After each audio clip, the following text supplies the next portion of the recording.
Assalamu alaikum warahmatullahi wabarakatuh. Hope you're doing well. So, Wall Street Mav here has done something clever. This very organized psychological campaign against the minds of Christians in America and the general population who isn't Muslim because it deals with percentages. One of the strongest points we've had as Muslims is to argue, well, we're not even 20% of the population, and given New York City, or like, well, when you name a place, a Magatardian cult member will say, Sharia law is taking over, there's invaders, the sky is falling.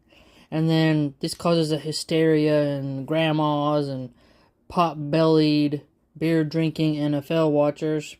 And they're like, oh wow, because they're busy working. They don't have time to fact check, and some of them are too stupid to fact check.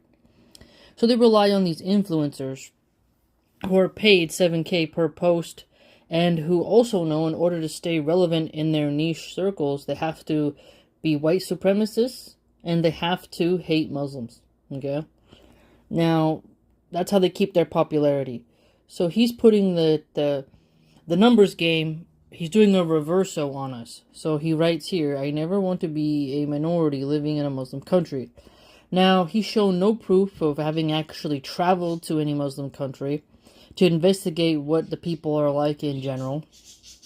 He sees a recycled clip, I'm sure, and is like, oh, the sky is falling, everything is falling apart, blah, blah, blah, blah, and then thinks that he can pontificate based on a 20-second clip that the other person posted also has never traveled to that place, didn't verify, doesn't have a timestamp, and also could be AI.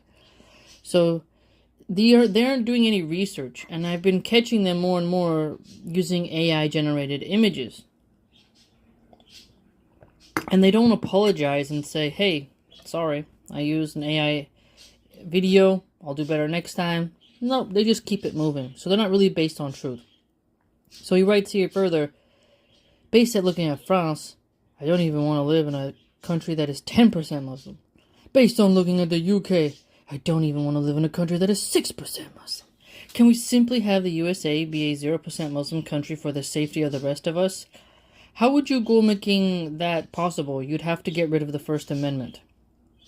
It is fascinating. Whoever is doing this operation on Christians, it is, I don't know, man. They're playing some high-level chess, because these MAGA cult members, they wave around the American flag, and many of them haven't read the biography of the Founding Fathers. They haven't looked into the Freemasonry of the Founding Fathers.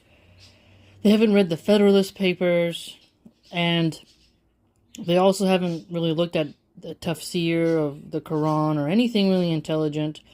And they are convincing the Republicans, who claim to be all about America and American values, to slowly erode the First Amendment. The slippery slope argument is really coming to fruition here. And the atheists have already spanked many of the Christians. Okay? Christians are like, this is a Christian country, this is a Christian country. Okay then, well, look at your music industry. Look how many of these Christian conservatives are sharing pictures of that blonde chick with big boobs, where her literal nipples are showing. So these people will talk trash that a Muslim man can have more than one wife, which is marriage. Meanwhile, they're saying, we're monogamists, and then they're sharing a woman's boob on their timeline. And they think that that isn't a sin. Even though there's plenty of posts that talk about, don't cover your neighbor's wife. That deals with your gaze, don't sit and look at another woman with lust in your heart, because at that point you've already committed adultery. So the immodesty and degeneracy that they complain about, they help spread. I wouldn't see half of the trans stuff if the conservatives didn't share it on my timeline.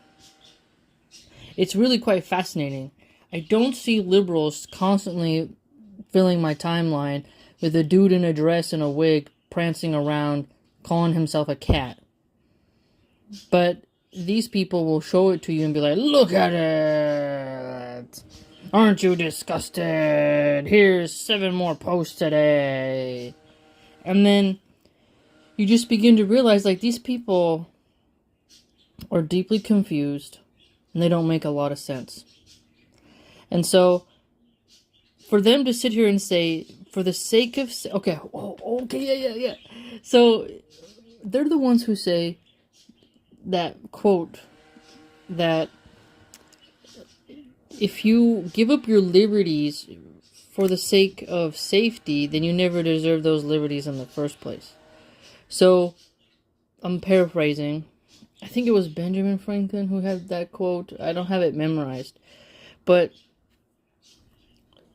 these people are now saying, for the sake of safety, you must get rid of the First Amendment. Then they turn around and say, oh, we care about the Patriot Act that happened after 9/11. Or, you know, every time a big event happens, the government uses that to take away the rights of the citizens. And the right wing used to say that's wrong, you shouldn't do that. You shouldn't erode our right to privacy and everything else because this event happened. But now what are they saying now? No. Hey, big government. These people want to pray 5 times a day. They want to pay zakah. They want to do Hajj and Umrah. They want to have religious talks in their mosques and masjids. And the women like to cover their hair and wear loose clothes. And the men like to be masculine and have large families. So that makes us less safe. Even though we claim to be this traditional Americana, which is very similar to Islam when you really look at it. Oh, no. You know what? Get rid of the First Amendment, which will affect everyone in the country, and give power to the atheists, because we need to be safe from Muslims. Meanwhile, if you look at how many gang members or call themselves Christians, you will then begin to realize there are more Christians committing crimes than Muslims. So actually, if you got rid of those Christians, then you'd actually be more safe because they're the majority. The minority of Muslims are not committing all these weird crimes. It is citizens who are of the Christian persuasion. The problem is we need to start... the solution, I should say. When a criminal is arrested, we must do a religious test. Are you atheist? What religion do you belong to? What religion did you grow up in? And if he says Christian, he must be called a Christian criminal, doing it in the name of Christianity. This is the same standard they apply to Muslims. And we need to use their standard against them. Because if they don't want their own standard applied to them, then we know that these are not genuine, honest people. How many gang members have rosary tattoos, Virgin of Guadalupe stuff, Virgin Mary shrines, all that? And then these Christians will turn around and say, well, they're not real Christians because they did a crime. Oh, but if someone who claims, maybe that Muslim doesn't even pray, he doesn't fast during Ramadan, he doesn't pay his zakah, he doesn't read Quran, you're going to count him as a Muslim and then blame all... I can't takfir the guy, but if some say if you abandon the prayer, then you're no longer part of in the fold of Islam, but I digress. Point is, if you're going to count every single person who has an affiliation with Islam as Muslim, then we too should do the same with Christianity, and then the data will clearly change on which religion is causing the most violence in America. And from the recent data, there's less atheists in prison. There's more Christians in prison. Isn't that interesting? It's really quite fascinating. Now, you could argue they convert in prison, or they just openly state in prison that they are Christian, but the fact of the matter is there's actually less atheists and less Muslims in American prisons. So, it appears then that actually Christians make Christians less safe.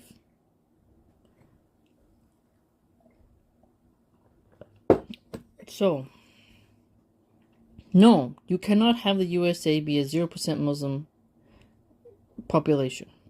That is just not sound. That's not good. Because religious pluralism in America works because America is such a mixed pot. It's a mixed pot. And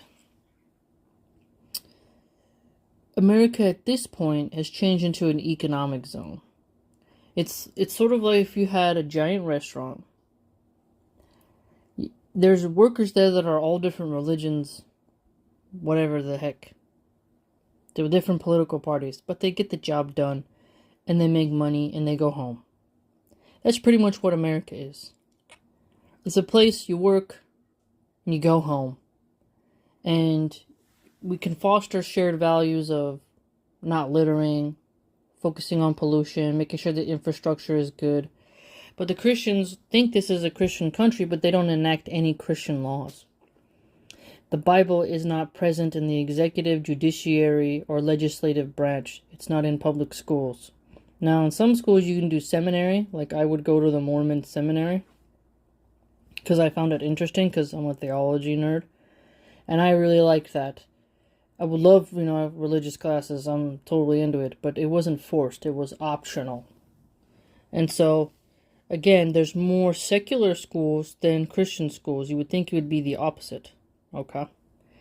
Again, to call a country Christian without it actually pushing Christian laws makes me wonder, how they really do take credit for what a lot of the atheists are building and how much are the Christians doing in this modern age, especially amongst so many diverse groups of people.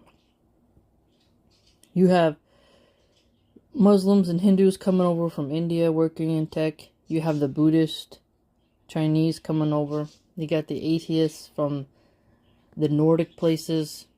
It's so much going on here. But if you're going to erode the First Amendment and think you're the good guy, it's not going to work out well for your group. Congress shall make no law respecting an establishment of religion. So, Christianity is not the established religion of the country. Or prohibiting the free exercise thereof. You cannot just target only Muslims and then leave the Sikhs, leave the Buddhists, leave all the little weird cults, the Jehovah's Witnesses, all them, the Calvinists. You can't do that. How many times have we seen Christians fight over who's a Christian? Oh, Catholics are more pagan than they're Christian. Mormons are not even Christian. Okay, then. You're gonna start down that road. Then everyone else is up on the chopping block. And the freedom of speech has already been deeply eroded and is controlled by tech companies' terms of service. The press? No, the press is definitely not free. It's not there at all. And then the peacefully assemble. If you peacefully assemble on a college campus and protest war crimes of a foreign nation, you get deported. You can get deported. So that's already been eroded. So no matter which way you square it, the First Amendment is on its last legs. And the people who say that they're going to uphold traditional Americana are now saying throughout the First Amendment so that we can target Muslims. And they think that once they've successfully targeted Muslims, that they're going to be able to have a Christian theocracy and bring back a golden age of Christianity. That's not going to happen. Because the atheists will be like, oh, you're next. Because if you look at it, atheists have been fighting against religions for a long time. Long time. And they're not going to give up that fight. Because they don't want to live. Let's back up. The Handmaid's Tale, which I've done videos on, check it out. I've read book 1 and the Testaments, which is book 2. That is a book that's pretty clever against the Christians. Okay, and it does have anti-Islamic sentiments in there as well, as the feminist author noted. So, that iconography, that propaganda, that literature has worked really well in making women resent Christianity. So sure, yeah, the Radfems are coming after the niqab, the hijab, and all that. But if you sit here and think that the radical feminist atheists and the liberal men who love hedonism and intoxicants and whatnot are just gonna say, oh, well, guess we can go home now. Oh, we defeated the big bad Muslims. No. Because the Christians are a bigger fish to fry. Muslims are a minority. So it's easier to take us out because we're small in number. But clearly, any intelligent atheist who has a militaristic mindset is going to see the larger picture, which is eroding the foundations of Christianity. So, these morons who are so blinded by their hatred for Muslims who simply want to pray, pay zakah, do Hajj and Umrah, fast during Ramadan, not partake in alcohol, not eat swine, and go about their daily life, because they're so blinded by their hatred for us, for our men's masculinity, for our women's piety, for our love of our Prophet, peace be upon him, they have now decided to set a fire within their own forest. It's quite strange, isn't it? May Allah subhanahu wa ta'ala protect the believers. Ameen.